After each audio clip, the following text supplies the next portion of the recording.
नमस्कार दोस्तों, GK search engine के ऑनलाइन प्लेटफॉर्म पे आपका हार्दिक स्वागत है।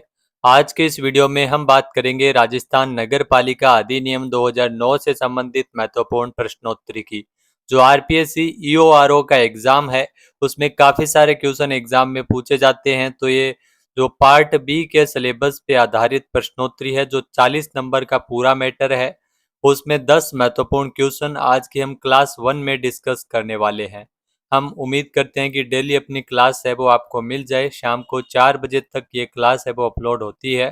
तो चलिए शुरू करते हैं आरओईओ एग्जाम से संबंधित 10 महत्वपूर्ण प्रश्न की प्रश्नोत्तरी की क्लास। पहला क्वेश्चन है, निम्न में से असंगत विकल्प की पहचान कीजिए, जिसमें 4 ऑप्शन दिए गए हैं। इसमें गलत कथन को छांटना है। पहला कथन है, संपत्ति अर्जित तथा धारण करने की शक्ति। जी हाँ, धारा 67 के तहत नगरपालिका संपत्ति जो अध्याय 4 के अंतर्गत आती है, धारा 67, जिसमें संपत्ति अर्जित और धारण करने की नगरपालिका की जो शक्तियों के बारे में धारा 67 में बताया गया है।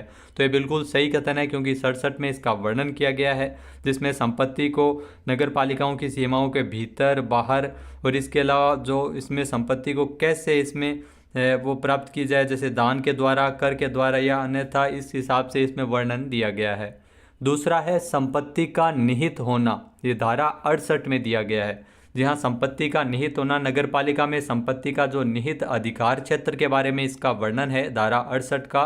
तो ये भी बिल्कुल सही कथन दिया गया है। धारा 68 में राज्य सरकार के द्वारा जो इसमें नगरपालिका की भूमिका न्यासी के रूप में यानी ट्रस्टी के रूप में रहती है, तो ये धारा 68 में दिया गया है। इसके अलावा तीसरा ऑप्शन है भूमि का अनिवार्य अर्जन। ये धारा 70 के अंतर्गत दिया गया है, भूमि का अनिवार्य अर्जन। जी हाँ दोस्तों, ये भी बिल्कुल सही है। धारा 70 के अंतर्गत भूमि के अनिवार्य अर्जन के बारे में बताया गया है। जी हाँ, नगरपालिका की सीमाओं के भीतर या बाहर इसमें राज्य सरकार नगरपालिका के अनुरोध पर इसमें भीतर या बाहर जो राज्य सरकार के द्वारा भूमि अर्जन अधिनियम 1894 के अंतर्गत भूमि अर्जन की कार्यवाही इसमें की जाएगी। तो ये धारा 70 के अंतर्गत दिया गया, ये भी सही है। चौथा है संपत्ति के अंतरण और संविदाओं के संबंध में उपबंध धारा 75। तो ये गलत हो जाएगा, क्योंकि ये धारा 75 के अंतर्गत नहीं है, ये धारा 73 के अंतर्गत है। तो यहाँ पर डी ऑप्शन अपना बिल्कुल सही है। जी हाँ, धारा 73 के अंतर्गत संविदाओं के अंतरण और संविदाओं के जो संपत्ति के अंतरण और संविदाओं के संबंध के उपबंध के संबंध में ये वर्णन दिया गया है। तो यहाँ पर 4 नंबर ऑप्शन इसका बिल्कुल सही है। उसके बाद अगर दोस्तों बात की जाए अगले क्वेश्चन की, तो अगला क्वेश्चन है राजस्थान नगर पालिका अधिनियम 2009 का अध्याय 4 किससे संबंधित है। जी हाँ, राजस्थान नगर पालिका अधिनियम 2009 का जो अध्याय 4 है वो नगर पालिका संपत्ति से संबंधित है, यानी कि सी ऑप्शन इसका बिल्कुल सही हो जाएगा। जी हाँ, इसमें धारा 67 से लेकर धारा 75 तक आती है। जी हाँ, नगर पालिका संपत्ति से संबंधित है राजस्थान नगर पालिका अधिनियम 2009 का अध्याय 4। अगला क्वेश्चन है राजस्थान नगर पालिका अधिनियम 2009 की धारा 75 के अंतर्गत किसे संबोधित किया गया है। तो राजस्थान नगर पालिका अधिनियम 2009 की धारा 75 की अगर दोस्तों बात की जाए, तो धारा 75 के अंतर्गत जो नगर पालिका भूमि और संपत्तियों के अभिलेखों का संधारण से संबंधित है ये। जी हाँ, डी ऑप्शन इसका बिल्कुल सही हो जाएगा। जहाँ नगरीय भूमि और संपत्तियों के अभिलेखों के संधारण से संबंधित है, रख रखाव से संबंधित है, नगर पालिका या अन्य संबंधित विभागों या अधिकारियों से परामर्श के पश्चात नगर पालिका क्षेत्र के भीतर स्थित नगरीय भूमि या निजी संपत्तियों को सम्मिलित करते हुए इसमें अभिलेख संधारण किया जाएगा। तो ये धारा 75 के अंतर्गत ये प्रावधान इसमें दिया गया है। उसके बाद दोस्तों अगला क्वेश्चन है राजस्थान नगर पालिका अधिनियम 2009 की धारा 72 के प्रयोजन के लिए जो अभिव्यक्ति सरकारी भूमि से प्रेरित है। जी हाँ, सरकारी भूमि वो कौन सी है जो राज्य सरकार के द्वारा नगर पालिका के व्यवसायधीन रखी जाए, तो ये भी बिल्कुल सही है। दूसरा है जो राजस्थान भू राजस्व अधिनियम 1956 की धारा 3 में यथा परिभाषित जो नजूल भूमि है उस भूमि से आशय है, तो ये भी बिल्कुल सही है। तीसरा है जो राजस्थान नगर पालिका अधिनियम 2009 की धारा 68 की उपधारा 1 के खंड जय के अधीन नगर पालिका में निहित की गई हो तो उस भूमि के अधीन है, तो ये भी बिल्कुल सही है, यानी कि डी ऑप्शन इसका बिल्कुल सही हो जाएगा दोस्तों। यहाँ अगर बात की जाए दोस्तों धारा 72 की, तो धारा 72 जिसमें नगर पालिका के कार्यों के निष्पादन के लिए सरकार के द्वारा नियुक्त अधिकारियों द्वारा संविदा और ऐसे कार्यों के भुगतान के संबंध में वर्णन दिया गया है। नेक्स्ट है नगर पालिका संपत्ति के बारे में जानकारी राजस्थान नगर पालिका अधिनियम 2009 के किस अध्याय से मिलती है। तो नगर पालिका संपत्ति के बारे में आप सभी को पता है कि अध्याय 4 के अंतर्गत इसमें दिया गया है, यानी कि बी ऑप्शन इसका बिल्कुल सही है। जहाँ अध्याय 4 के अंतर्गत नगर पालिका संपत्ति के बारे में जानकारी दी गई है। इसमें धारा 67 से लेकर धारा 75 तक वर्णन किया गया है, जिसमें धारा 67 जो संपत्ति के अर्जित और जो धारण करने की नगरपालिका की शक्तियों का वर्णन है। धारा 68 में नगरपालिका में संपत्ति का निहित होना, जो अधिकार क्षेत्र में होना, उसके बारे में दिया गया है। धारा 69 की अगर बात की जाए दोस्तों, तो धारा 69 में नगरपालिका राज्य सरकार की पूर्वानुमति से जो करार के माध्यम से, विनिमय या पट्टे या अनुदान के माध्यम से जो संपत्ति, स्थावर संपत्ति को पट्टे या भाड़े पर ले सकती है, उसके बारे में बताया गया है। धारा 70 भूमि का अनिवार्य अर्जन के बारे में बताया गया है। धारा 71 जो कतिपय भूमियों का आवंटन और नियमन के बारे में बताया गया। तो ये 75 तक है, जिसमें 67 से लेकर 75 तक अध्याय 4 के अंतर्गत नगरपालिका संपत्ति में दिए गए हैं। उसके बाद अगर दोस्तों बात की जाए राजस्थान नगर पालिका अधिनियम 2009 की धारा 68 के अनुसार नगर पालिका संपत्ति के लिए नगर पालिका एक किसके रूप में कार्य करती है। तो ये ध्यान रखना, ट्रस्टी के रूप में कार्य करती है, न्यासी के रूप में कार्य करती है, यानी कि बी ऑप्शन इसका बिल्कुल सही है।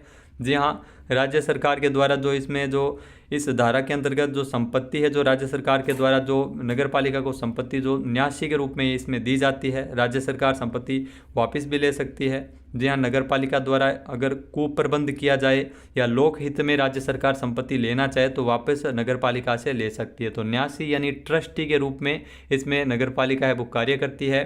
ये धारा 68 के अंतर्गत दिया गया है कि नगर पालिका में संपत्ति का निहित अधिकार क्षेत्र होना।